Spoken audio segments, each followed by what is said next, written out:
Okay, so hello everyone. In this video, we will cover complete TCP protocol which we use at transport layer. So in this video, we will discuss first TCP basic functionalities, then TCP header structure, then TCP connection establishment, which is we will call three-way handshaking. Okay, then we will discuss TCP data transfer, and then at last we will discuss TCP connection termination. Okay, all these with examples. So moving forward to TCP. What is TCP actually? Transmission Control Protocol. As its name suggests, Transmission Control Protocol. We have to control the transmission. Okay, this is the Transmission Control Protocol, TCP. In the transport layer, there are two protocols which are majorly used. Okay, TCP and UDP. In this session, we will explore TCP and understand its header structure and all the things along with that. When we send data through TCP, the protocol adds an header along with the data. This header provides numerous functionalities. The first thing in TCP basic functionality is byte streaming. The first functionality is byte streaming. TCP is a byte streaming protocol. From the application layer, continuous data comes to the transport layer through presentation layer and session layers. Okay, there's no limitation on how much data can come.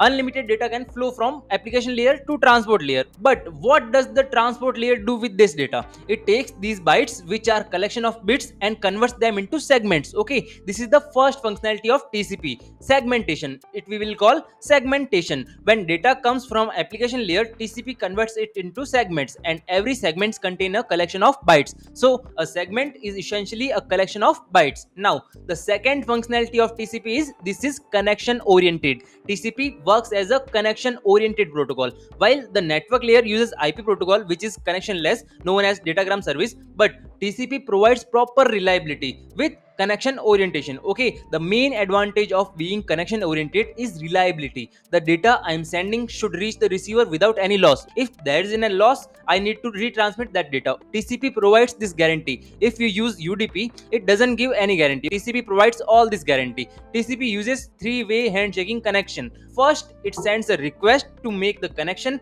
Receiver sends a response that it's ready. Then a third request confirms data transmission will begin. This is what? This is three-way handshaking protocol. Now, the other functionality is full duplex. TCP works in full duplex mode. If we have two entities like A and B, when A start to transmit data or sends a request to establish connection, once A and B are connected through TCP, that channel works as full duplex. Okay, this means A can send data to B, and at the same time B can also send data to A. Both can transmit simultaneously. So this is it. This is what we will call it full duplex. TCP is a full duplex protocol. Now the other functionality is piggybacking. Now what is piggybacking? When we receive data, we have to send an acknowledgement to the sender confirming receipt, like online transaction confirmation. When we send that acknowledgement, we can also send data along with it. Okay, this is called piggybacking.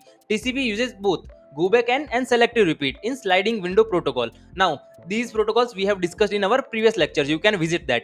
The acknowledgements are cumulative. If I'm receiving many packets, I don't have to acknowledge all the packets individually. This is cumulative acknowledgement. Now the piggybacking helps in reduce network load, because instead of sending acknowledgement and data separately, we can send both together in one packet. This is piggybacking functionality of TCP. Then next functionality of TCP is error control. TCP provides error control. If data changes due to noise or other activities during transmission, the receiver should at least detect that there is an error in the data. TCP supports error control through mandatory fields in the header. The other functionality is flow control. We need to maintain flow control when sending data to the receiver. Okay, otherwise the receiver's buffer will overflow. If the receiver's capacity is 1000 bytes, I should send data less than or equal to that capacity. Sending more would cause data loss. Now the other functionality is congestion control.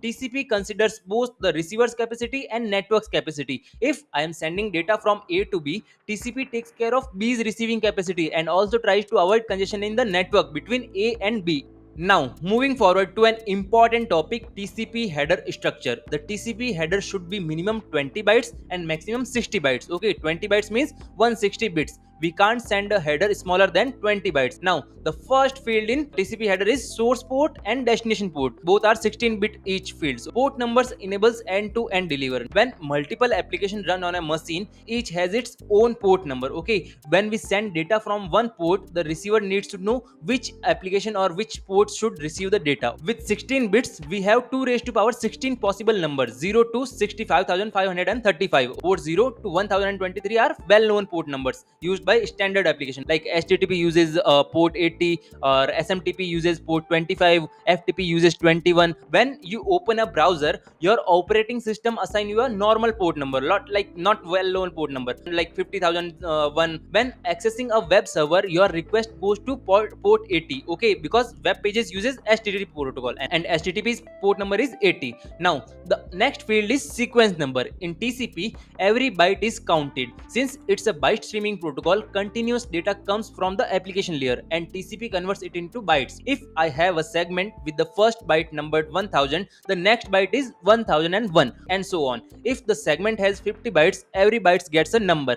TCP generally uses random sequence number for security. Okay, this is sequence number field. Now the next field is acknowledgement number. When we send data to the receiver, they send back an acknowledgement. If I send bytes 1000 to 1050, the receiver sends an acknowledgement with 1051, always the next expected byte number. This is acknowledgement number field. Now the next field is header length. This is a 4-bit field, but we use a scale of 4. Why we are using a scale of 4? If the value of 1000, which is 8 in decimal, which we multiply by 4 to get 32 bytes. Okay, the maximum 4-bit value is 11111. Okay, this is 15, but we have studied that TCP's header should be at least 20 bytes to 60 bytes, so we have to multiply it with 4. Okay, that's why we are using scale of 4. So the maximum value is 1111.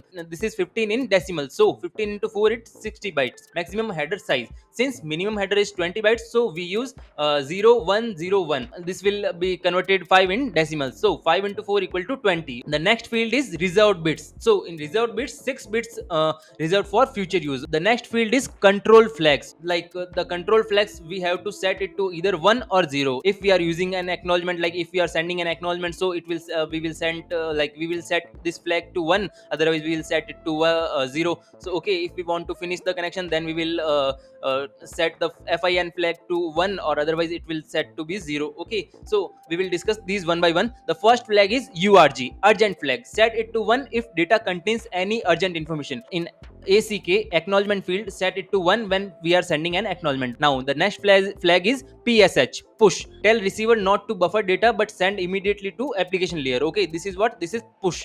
PSH. Now the next is RST, reset flag, means used to reset the connection. Okay, the next flag is SYN, synchronize. Set it to 1 because it is used for synchronization during connection establishment. Now the next one is FIN, finish field, like finish flag, used to terminate connection. Okay, fin is used to terminate connection. If we want to terminate the connection, then set it to 1 in our header. Now the next field is window size. Okay, what is window size? This is a 16-bit field. Okay, 0 to 65,535. This advertise the receiver's buffer capacity for flow control. When A connects to B, A advertise its window size to B, knows how much data A can accept. This is window size field. Next is checksum field. This is used for error detection. This is 16 bits used for error control. Okay, similar to like we have discussed in data link layer. The next field is urgent pointer. As we have discussed that urgent flag, we are setting urgent flag to 1, then urgent pointer. This will indicates what? When urgent flag is set to 1, this pointer indicates the range of urgent data within the segment. Okay, this is a 16-bit field. Now the next field is options and padding. Options and padding used for extra information, most commonly for maximum segment size, MSS. MSS indicates the size of one segment. If window size is 10,000 bytes and MSS is 1000 bytes, that it means send 10 segments of 1000 bytes each, like 10 packets of 1000 bytes each. This is what we will call MSS. Okay, maximum segment size. That was all information about TCP header. Now we will discuss the very important thing, TCP connection establishment. This is a very important thing. This we will call three-way handshaking connection also. Okay, TCP connection establishment, or we will call it three-way handshaking. TCP establishes connection before data transmission using three-way handshaking. This is like a telephone network. First there is a dial-up connection establishment in a telephone network, then communication begins. Now the first step in three-way handshaking is synchronization, SYN. Client sends the first packet. First is client sends the first packet. In first packet, what it will send? It will not send the data, it will send what? Its information. In the first packet, client will send that source port. The first field is source port, set to client's port number. Let's say client's port number is 50,001. Then destination port, let's say server's port. Like if you are accessing web pages, then it will set to 80. Okay, let's say destination port is 80 for web pages. Okay, client want to access web pages. So the third field is sequence number. This is a random number. Assume it to 9000. Okay, in client's packet it is assumed as 9000. Okay, now synchronization flag, SYN flag, we use that flag to make connection. Okay, we are setting this to 1. Set synchronization flag to 1. Then window size, the client's packet contain its window size. Client's buffer capacity, let's say client's buffer capacity is 12,000 bytes. Next is MSS, maximum segment size. The maximum segment size means 1200 bytes, let's say, for this condition. Okay, in first packet client will send this information. Now the client is in active open mode. Okay, ready to make connection. Okay, this was first step. Now in step second, synchronization and acknowledgement from server. Okay, now server will respond with this packet. Now what is the server response? Like server will respond with these information. First it will send its port number. Source port number is 80, as we have discussed. Okay, destination port number is client's port number. Sequence number, server will randomly generate its sequence number. Why server is sending all these information to client? Because we have already discussed that TCP is a full duplex, means A or B can send their data simultaneously. Okay, so that's why server is now sending this information to client. Server is sending sequence number. Let's say it's a random sequence number is 3000. And next field is acknowledgement number. So it will set acknowledgement number to 9001. And now synchronization flag, it will set it to 1 because it want to make connection also. So and acknowledgement flag, it will set to 1 because it is sending an acknowledgement now. Then window size, what is server's window size? Server buffer capacity, it is 18,000 bytes, but MSS, server maximum segment size, is 600 bytes. Okay, it can accept maximum segment is 600 bytes. Server moves to passive to active mode after sending this packet. Now the step 3, last step, acknowledgement. Now client will receive this packet, then client will send an final acknowledgement that I have received your packet. So in step 3, client will send sequence number 9001. Then because client is expecting 9001, but in some books you will find that there is written 9000. Step 3, acknowledgement number will be server sequence plus 1, because server sequence was 3000 and acknowledgement number will be 3001, and acknowledgement set it to acknowledgement flag will set to 1. Now there is a connection is now established and data transfer can begin. So that was the whole concept of three-way handshaking. Okay, now we will discuss how data transfer is actually going on. Okay, after connection establishment, both client and server have reserved resources, buffers, bandwidth, like CPU and extract. Data transfer occurs in full duplex mode. Like A can send data to the B, and B can also send data at same time. Okay, simultaneously. So we will discuss now TCP data transfer with the help of example. What is the example? Client sends data from sequence 21 to 30. Now what client will send? Sequence number 21, it will send acknowledgement flag as 1 and acknowledgement number 71, expecting this from server. Okay, like this packet it will send to the server. Now what server respond will what server will respond? Okay, server responds with the data from sequence number 71 to 80. Okay, and sequence number, it will set sequence number as 71, acknowledgement flag as 1 and acknowledgement number 31. Now this continues with the client sending 31 to 40, server sending 81 to 90, and so on. Okay, now what is piggy banking versus pure acknowledgement? Like if we discuss about piggy banking and pure acknowledgement, like piggy banking is what? We are sending data and acknowledgement together in one packet. It is reducing network traffic. This is piggybacking. What is pure acknowledgement? Sending acknowledgement alone when no data is available. Okay, we are sending only acknowledgement. The sequence number isn't consumed in pure acknowledgement. If you are sending an acknowledgement alone, the sequence number isn't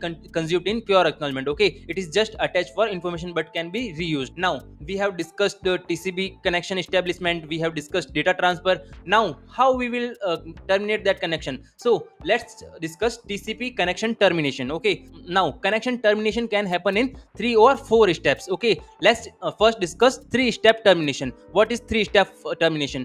First step is client sends fin. I have told you in header structure that we set the fin flag to 1 when we have to terminate the connection. Okay, so 3-step termination. In first step, we will send client will send fin to it will set the fin flag to 1. Okay, indicating no more data have to send. Okay, so the connection between client to server is now finished. Now server will send what? Server will send finish and acknowledgement. Okay, it will set fin and ACK flag to 1. Okay, then the third step is client send an acknowledgement that I have received your finish connection packet. Okay, so this will send an final acknowledgement. Now what is four step termination? If we talk about four step termination, client sends the fin, okay, it sets the fin flag to 1, then server sends the acknowledgement, then server sends the fin. When the server is ready to finish the connection, then server will send the fin, okay, it will set the fin flag to 1, okay, when ready to close. Then client sends the acknowledgement, the final acknowledgement that now I have received your fin packet. Okay, so this is four step termination. Client sends the fin, server sends an acknowledgement, then server sends the fin, and then client sends an acknowledgement. Okay, this is four step termination. Okay, now important point here is fin packet consumes sequence number, but the final acknowledgement in termination doesn't consume a sequence number. Okay, this is the important point. Okay, after termination, data cannot be sent, but acknowledgements can still be exchanged. The connection resources are released, but the physical link remains intact. That's all for this video. We will meet in next video. Until then, bye bye.